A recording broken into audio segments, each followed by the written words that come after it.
practice 7. Thought we got a lot of good work out there today. Put the rest of the third down package in.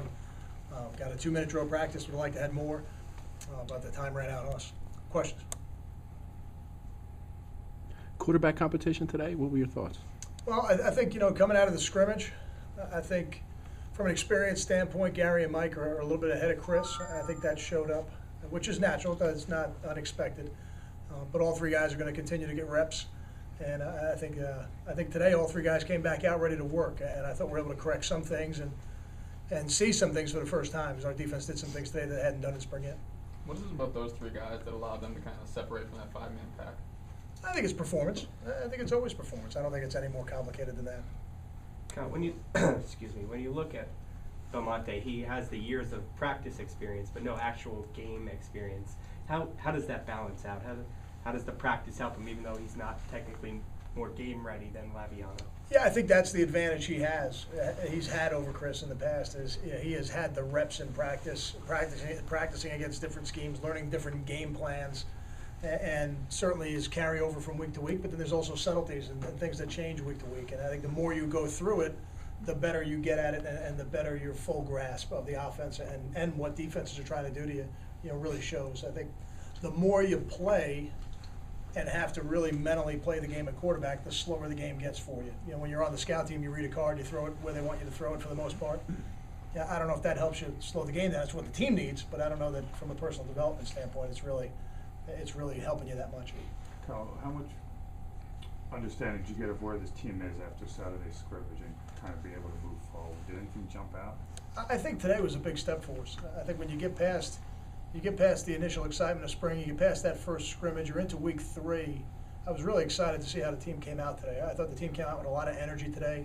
We got a lot of work done. Even towards the end of practice, guys were still flying around. I'm really pleased with the effort of the team. I think that shows a step in the right direction in terms of the maturity of the program. Coach, with the quarterbacks, we haven't heard from them yet.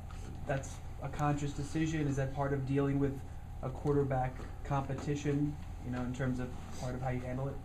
Well, I think, the first, through the first 6 practices before we were going to really do anything significant with the reps, to have them answer the same questions every day, I don't know if that's really in the best interest of what they're trying to do. I wanted them focused on what they were doing. But now that we're into the 3rd week, part of being the quarterback is part of being the face of the program. And, they need to be interviewed, they need to answer questions, and I think they'll do a good job. How has Gary handled things in the sense of going from a captain and, unquestioned starter to start last year to now fight for his job as a senior? No, I think Gary's handled it very well. I think Gary's had a good offseason so far. He's had a good spring so far. I think he showed up every day with the attitude that he's going to win his job, and I think we want that of everybody in the program. Kyle, were there any guys on the depth chart that were able to climb up from what they showed you in the scrimmage? I don't know if we had any depth chart changes, but I think we've got some guys that are earning reps. And I think where Justin and Desmond would be on the depth chart right now, I don't know if that's a significant point, but I think Desmond Peoples continues to make plays, and I think he's really taking advantage of the opportunity that he's had, with PJ and Savon not being able to go, and with Justin not being able to go today. I think also a guy like Kamoko Toure is taking advantage of the reps he's getting and trying. I'm not going to say that he's quite there yet, but he's certainly making a case that he should get the opportunity to play next year. Snyder and Longa, how have they looked kind of flip-flopping a little bit? I'm very pleased so far. I thought they had a good first scrimmage, both guys. In terms of spirit, attitude, enthusiasm, has Gary responded in the way you would like to see him respond since last season to now? Oh, he absolutely has. I think that is part of what I mean when I say I thought he had a great winter program. I thought he did a really good job through the winter, and I thought he treated it like a new beginning, which is what I wanted him to do. And I think coming out through the first 7 practices now, he's come out very focused.